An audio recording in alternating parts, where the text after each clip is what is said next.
최근 우리 경제의 주요 관심사 중 하나는 철도 부문일 겁니다. 이 KTX와 SRT 입찰이라는 대규모 이슈가 있었는데요. 관련 내용 들여다보겠습니다. 산업일보 성나균 기자 나와 있습니다. 어서 오십시오. 안녕하세요. 네, 얼마 전 진행됐던 이 국내 고속철도 차량 입찰 사업 얘기 먼저 해주시죠. 네, 최근 진행된 대규모 입찰에서 가장 눈에 띄는 회사는 단연 현대로템입니다. 예. 지난달 KTX, 이번 달에 있었던 SRT 입찰에서 모두 선정됐기 때문인데요. 이로써 현대로템은 한 달 새 총 1조 7,100억 원 규모의 수주 물량을 확보하게 됐습니다. 지난 11일에 진행된 1조 원 규모의 SRT 재입찰 공고에서 현대로템은 중견 철도 차량 제작업체인 우진산전과 스페인 탈고 컨소시엄을 따돌리면서 국내 철도 부문 선도주자의 입지를 공고히 했습니다. 특히 이번 SRT 수주는 차량 제작 외에도 유지 보수 기술까지 평가에 포함됐던 만큼 국산 고속철도 차량 납품, 운영 실적이 많은 현대로템이 경쟁사 대비 우위를 점한 것으로 풀이됩니다. 네, 연달아 진행된 국내 고속철도 차량 수주 사업을 두고 여러 목소리가 나오고 있는데요. 그중에서도 최저가 낙찰제가 문제로 지적되는 상황이라고요. 네, 맞습니다. 우선 이 최저가 입찰제는 공사나 물품 납품 입찰에 있어서 가장 낮은 가격을 써낸 낙찰자를 선정하는 제도입니다. 예. 국내 철도 차량 조달은 기본적으로 2단계 규격, 가격 분리 동시 입찰제가 적용되는데요. 1단계에서는 가격 외의 요소인 제조업체의 기술과 실적, 생산 능력 등을 평가합니다. 하지만 최저 점수만 충족하면 2단계 가격 평가로 넘어갈 수 있는 이른바 패스 올 페일 방식이기 때문에 기술 평가의 문턱이 지나치게 낮다는 지적이 꾸준히 제기되는 상황입니다. 2단계에서는 1단계의 기술 점수와 상관없이 제로 베이스에서 가격 평가만 진행됩니다.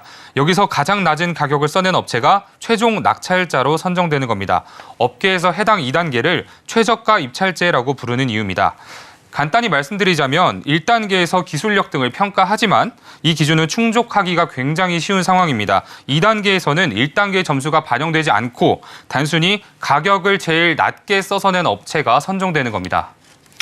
네, 그런데 발주를 하는 시행사 입장에서는 어쨌든 이 철도 차량 구매 비용을 최소화하는 게 중요한 거 아닐까요? 예산을 줄일 수 있지 않습니까? 네, 사실 그렇게 생각하실 수 있는데 철도 차량은 일반 자동차와는 달리 생애 주기 비용이 매우 중요합니다. 교체 주기가 25년이 넘어갈 만큼 길기 때문인데요.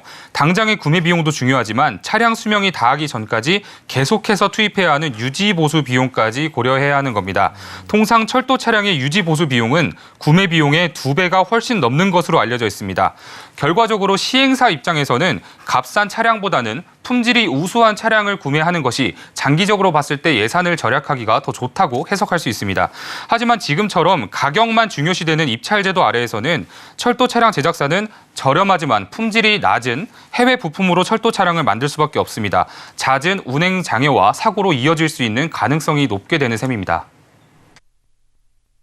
철도 차량은 일단 한번 도입되면은 20년, 30년 정도 사용되기 때문에 매년 매일 정비를 해야 되는데 그런 유지보수 정비 비용까지도 포함해서 평가를 하게 된다고 하면은 소비자나 그걸 이용하는 공사한테 크게 도움이 될 거라고 생각합니다.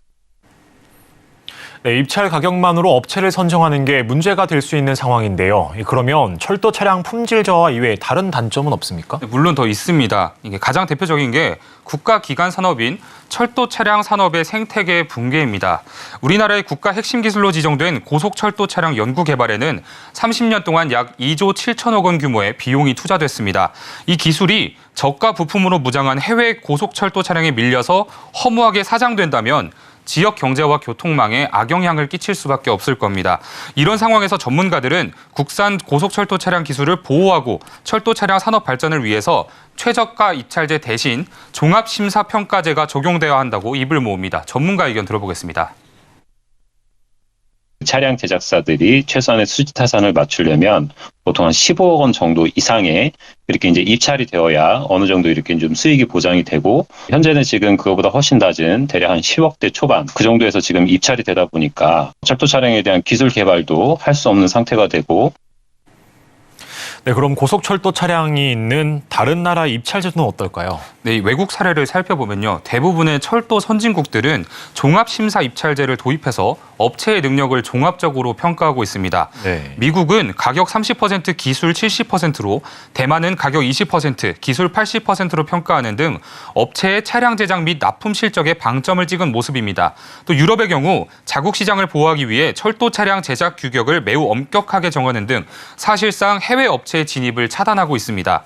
대표적으로 글로벌 철도 차량 시장 점유율 1위인 중국은 현지 생산 규정과 중국산 부품 사용 의무화 등 까다로운 진입 장벽을 세워놓은 상태입니다. 우리나라와 확연히 다른 모습입니다. 네. 최근 수도권 광역 급행철도와 친환경 트램 등 국가와 지자체에서 철도 수요가 늘어나고 있는 만큼 국내 철도 차량 산업의 발전을 위해서 입찰 제도뿐만 아니라 자국 시장 보호 정책에도 심도 있는 논의가 절실해 보입니다. 네, 오늘은 현대로템의 수주 쾌거부터 국내 고속철도 차량 입찰 제도의 문제점, 개선 방향까지 성나균 기자와 얘기 나눠봤습니다. 오늘 말씀 고맙습니다. 감사합니다.